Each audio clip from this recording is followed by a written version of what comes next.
nek kirane aku mengko arep mbantu karo kowe, engko sinengguh karo kawula karang kadempel akeh didelok malah kowe dhewe sing kewirangan. Coba. Antasena ki wong liyandrayan ya najan aku ki biyen wiwit cilik dimong karo kakekne Semar. Ning nek aku melu cawe-cawe tanpa ana palilah saka kowe utawa saka kakekne Semar, mengko malah aku mung kewirangan, Gong. Terus kersane sampean pripun? Kowe maju sike. Maju pripun? Mak cilik Setyaki tanding ana sike. Sampeyan ora ngawur lho niki. Mengke nek nganti kula cilik opnam gedhe modar sampeyan sing tanggung jawab. Kowe lara tak tambani, kowe mati tak uripke. Ora celemongan jaman sakniki napa enten teknologi kaya ngoten niku. Sawangen iki ana wujude sungute Antasena iki. Kowe lara utawa kowe tekaning pati kowe tak olesi banyu sungutku iki. Janji kowe ora iso waluya nirmala temajate aja diundang Antasena. Nek ngaten iki sampean meksa kula kan maju ngadepi Ndara Setyaki. Kowe nantang karo Mak Setyaki, kowe kudu wani nanggung dhisik. Mergo kowe mau sumbarmu aku krungu capet-capet rembugmu karo Mak Cilik Garba Ruci.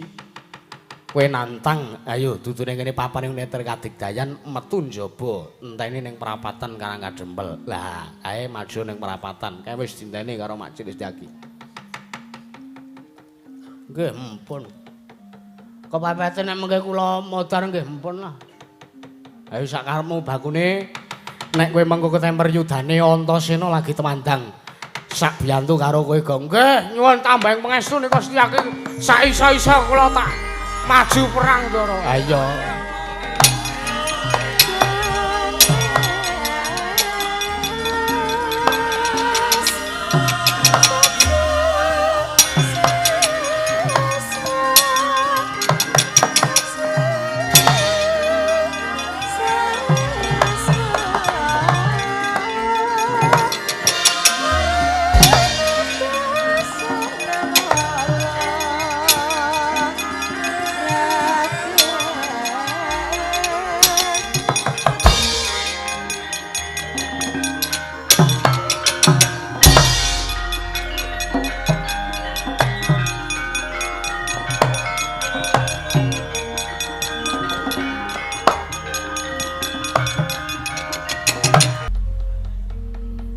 Ora tatanan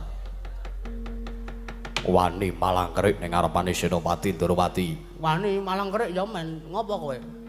Sing malangkerik aku kok sing repot kowe iki ngopo? Lho. Saja wis jeleh urip. Wis jeleh nyawang gelaring jagat seming rembulan. Kowe ngadepi karo Setyaki padha karo kowe wis sawega nyawamu bakal tak untapke ana kayanganing Bathara Yama. Ya ben, Bathara Yama Diwati ki tunggalku. Kok iso tunggalmu piye? Yama Diwati ki anake Semar ki. Gak aku ya anake Semar ki, kae ki adikku kakangku apa? Mbuh tunggalku lah intine lah. Areng apa kowe? Kowe ngundang Yama Diwati, aku ngomong karo Yama Diwati. Kowe janji njabut nyawane dulurmu dhewe, rekmu tak jabut. Piye ora gleleng? Kowe wani karo Setyaki tak antem pecah siramu tinjung akhirat nyawamu. Bagong ki ora iso mati ya, Mas. Ayo. Iki nang kene papane wong neter kadigdayan, mau ning pendopo. Pendopo ki ora nggo regejekan, pendopo ki apike dienggo rapat. Pendopo ki apike dienggo wayangan. Pendopo ki apike dienggo resepsi pernikahan. Dadi nek kowe arep padu, arep gelut karo Bagong, dudu nang kono kae mau, nang kene ki. Ki perapatan ki. Disawang wong semene mbane. Di streaming sing delok wong 3.800. Do arep ngerti kepiye gelute Bagong karo Setyaki. Manungsa ora tatanan. Ora minggat saka parapanku lakon ning kene marganing patimu. Ya, ora mati jabuten dhewe legane atiku.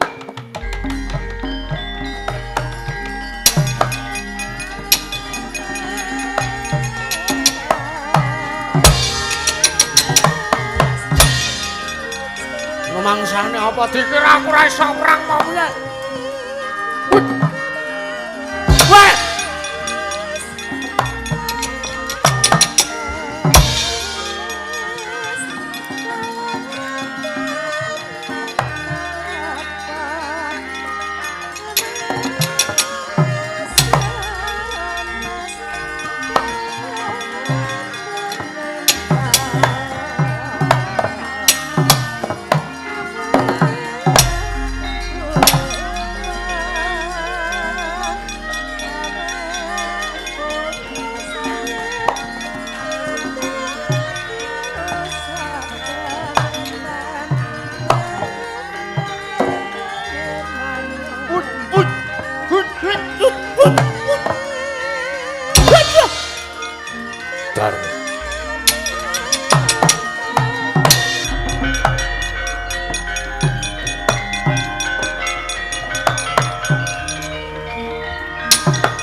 Dikira aku wedi mungsuh kowe ngono apa piye?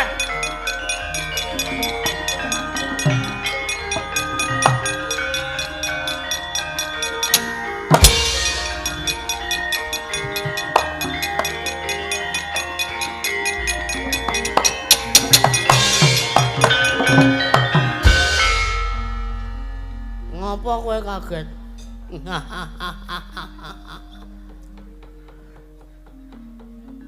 Bagong edan. Ngopo edan ngopo? Ngopo? Kowe ngantem aku ora apa-apa, kowe gumen. Gumen kowe. Gumen karo ilmu kekebalanku, gumen kowe. Sepelek, aja nyepelekke anak Semar iki digdaya kabeh. Anggir Antasena. Sengaja tak pancing rene kok men ngerti kan. Ora Antarja ora arep rubuh. Kukuh bakuh. Mak cilik Setyaki ya. Toko lenggah wonten mriku. Lho, kowe aja takon ngopo kok iki lungguh nang kene. Iki rombonganku. Pengarepe aku sing mimpin aku sing bayari ya aku. Iki wong-wong iki nek ora tak bayari ora mangan ngerti ra? Anggepe terus kowe kok sak geleme dhewe ora. Ini mundur sik kene. Nuwun manggih. Kok saged mbelani dumateng Bagong? Ora kok mbelani. Iki ndek inisiatif dhewe karo sing ngomong kecilik ki aku ae. Dadi kowe ngantem karo aku mulosara karo aku sing ora trima iki terus kuwi sing ireng kuwi terus sing mburi dhewe kowe. Muni sing ireng pisan ora potol dasmu. Mboten niki ming anu, ming carane nggih ngrekadaya nggih mengintim medan-medan ini mengintimidasi kalih Setyaki niki mangsane apa? Parep. Durung babak kulitmu, durung putung balungmu. Kowe wadul karo bendaramu. Ora kok wadul, Mas. Sampeyan jan sengaja rene. Diplomasiku kowe. Aku perang rada ke pojok sithik. Kowe tak giring ning kandang macan. Kono aku tak ngombe es teh. Mangsane apa? Anggepe wis tekan kene ya kudu wani nandangi kok. Nggih to, Den? Iya, ning kowe menengo sik cangkemmu. Nggih. Mak cilik Setyaki sajak mulasara karo Bagong. Nur panggih. Kula mulasara wantun kalan pun ponokan Bagong.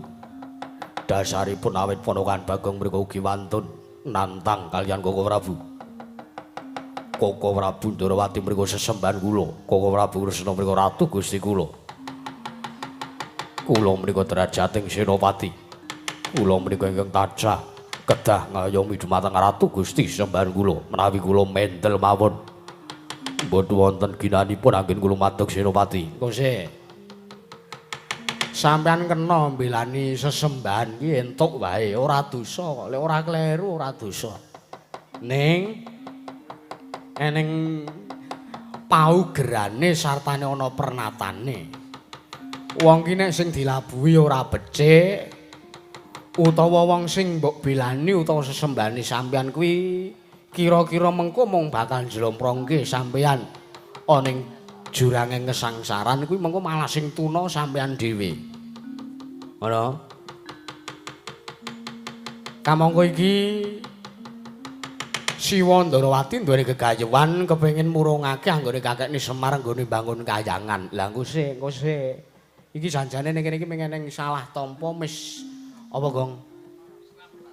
Misionaris, miskomunikasi kok misionaris.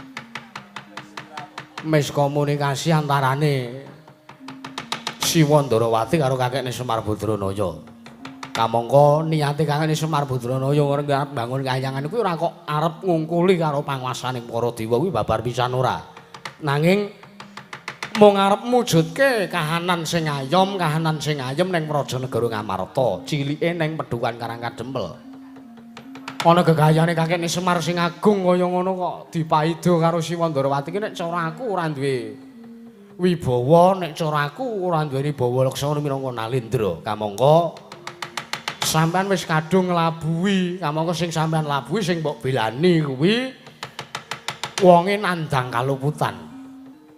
Malah sampean tega, tegel, wani mulasara karo Bagong. Lho nuwun sewu mak cilik.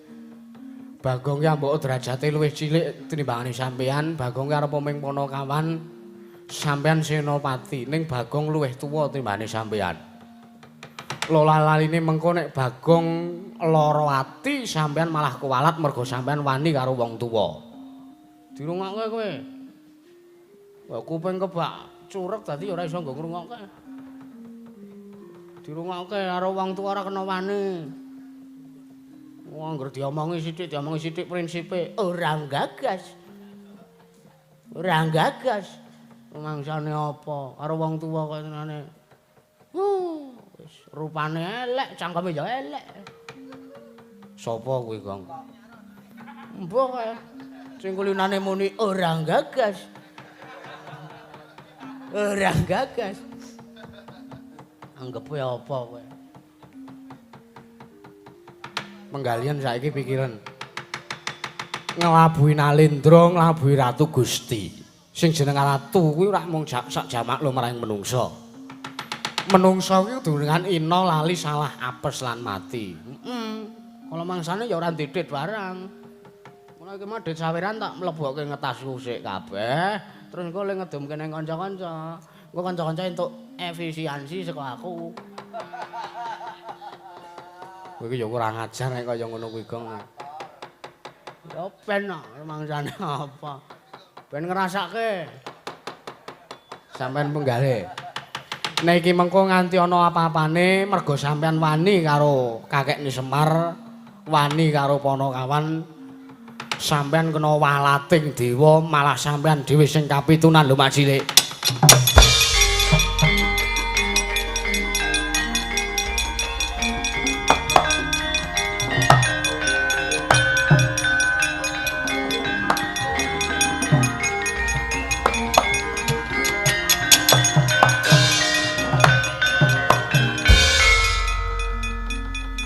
Ngrangkul aku terus nglumpruk ning apa?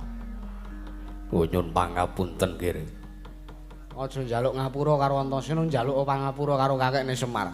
Iya.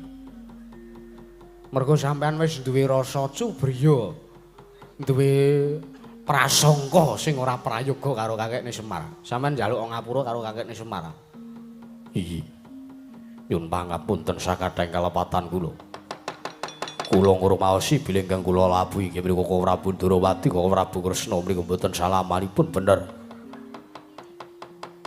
Teges gandeng Koko Prabu menika tasih jalma limrah kedurunganina lali salah lan apes. Pramila kula ngrumaosi bilih sapanggih menapa ingkang sampun kula lampahi menika lepat. Kene kowe ya isih ndek ati kowe.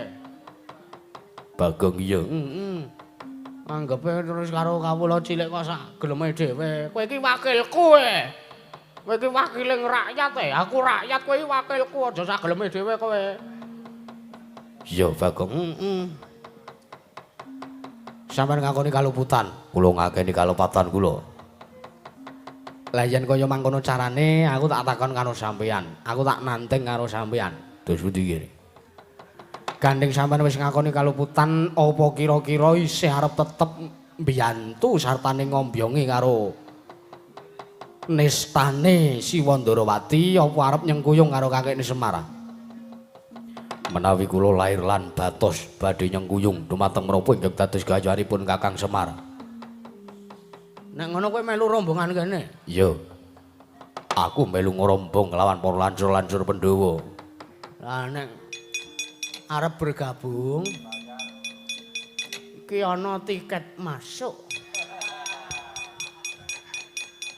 Tiket masuk tegese piye? Ana apa jenenge iki? Cara dene ana ora gratis lah. Ning aja seru-seru ndak krungu iki. Kepiye Bagong? Ah iki mau napa niku jenenge? Sakderenge Ndara Lancur Pandhawa niki gabung kalih rombongane Bapak. Niki wau nggih do maringi. Maringi apa? Duit apa meneh?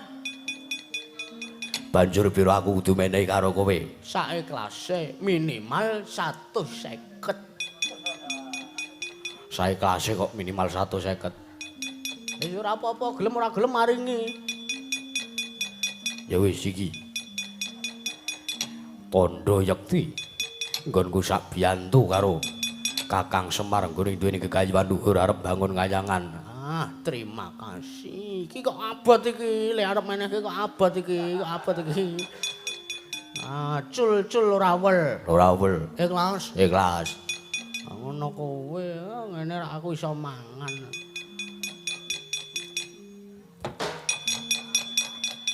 Ngapa celok? Napa Ndara?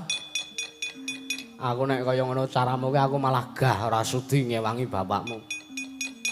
Nggonku mbantu karo kakekne Semar ki lahir batin ora kanggo kaya ngono kuwi nan. Ayo balekke. Alah, wong arep golek sego samplokan ki kaya sidate balekke apa ora? Nganu lho Ndara ming 150 lho niki saestu ming 150 ming ngaji kula nggih tuku udut beras. Balekke, ora balekke malah aku bali ning kesatran Randu Gumbala ora sida ngewangi karo bapakmu. Piye iki? Balekke ora. Ora to balekke malah nyawamu sing dadi jole. Wah. Ming dit 150 kok arep toh nyawa. Nyawa ki. Nah. Sing 50 alah nyon gagelaken. Mengabrakan duit kok ora. Nek sampeyan lahir batin nyengkuyung kakekne Semar, mestine sampeyan kudu ngetokke lelabuhane sampeyan ana ngersane kakekne Semar Badranaya. Nggih. Samangke menawi wonten pacobanipun menapa kemawon kula ingkang sagah ngunduraken gandeng kae utawa Siwandarawati sing dadi pacobane sampeyan gelem ora gelem kudu ngundurke. Nyuwun pamit.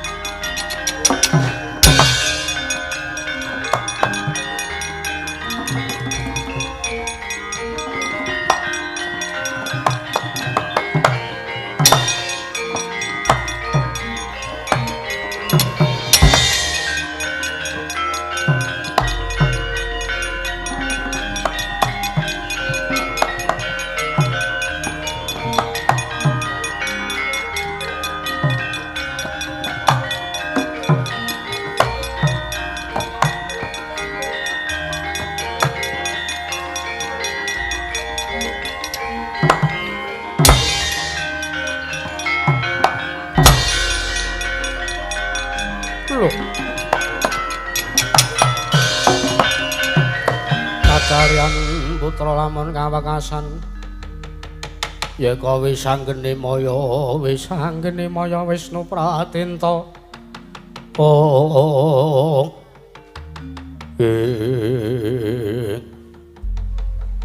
piye Setyaki nggonmu ndak utus supayane merjaya kelawan Panakawan Bagong apa kasil? Bagong ora mati ora patheken. Lho. Kok sik? Lah kok dadi si Adi malang kerik sak geleme dhewe tanpa nggunakake tata krama ning ngareping panjenengan ingsun. Nuwun sewu.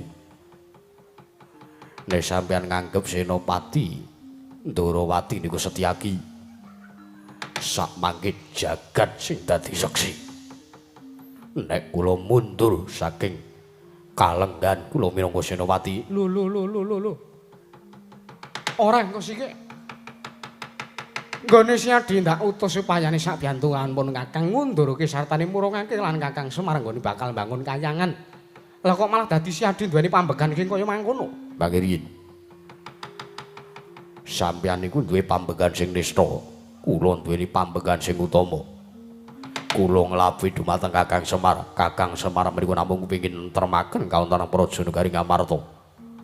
Nanging kenging napa? Sampeyan ming mergo nampa ature wong sing duweni rasa meri. Ngantos ngorbanaken dumateng kekadangan. Nek ngaten carane kula mboten badhe nyengguyung panjenengan. Nanging kula namung badhe nyengguyung dumateng Kakang Semar Badranaya. Awit gayanipun Kakang Semar menika luhur tumaraping ingkang arayi ing garba ruji menika. Sinuwun Kresna. Jaja montam lir kinentap tuku yayasinepi. Netra kocak ngondarandir.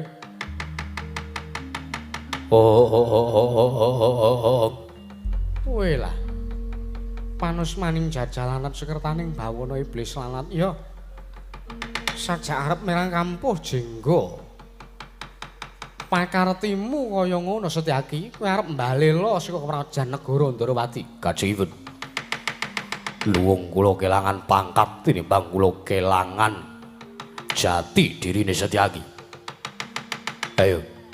Ndak kene ditentok ngene Panjenata Ndorowati wani karo Setyaki.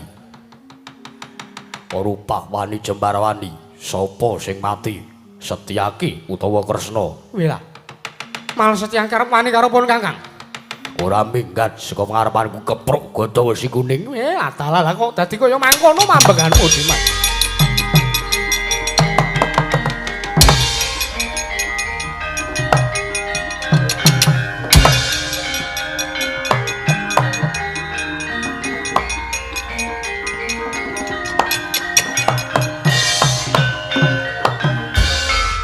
Anggepe apa ya? Yo. Yo. Kemangsane wong nek ora duweni rasa lahir batin welasase karo Bapak Semar ya kaya ngono kuwi. Ya mangsane apa? Kok niki pun entek niki. Kramane niki. Kramane piye tegese? Kraman niku lho, pacobane niku lho. Sampeyan pun sagung ngundurke Sinuwun Kresna. Sampeyan ngancem ora minggat saka manamu kepruk gata wesi kuning. Wer.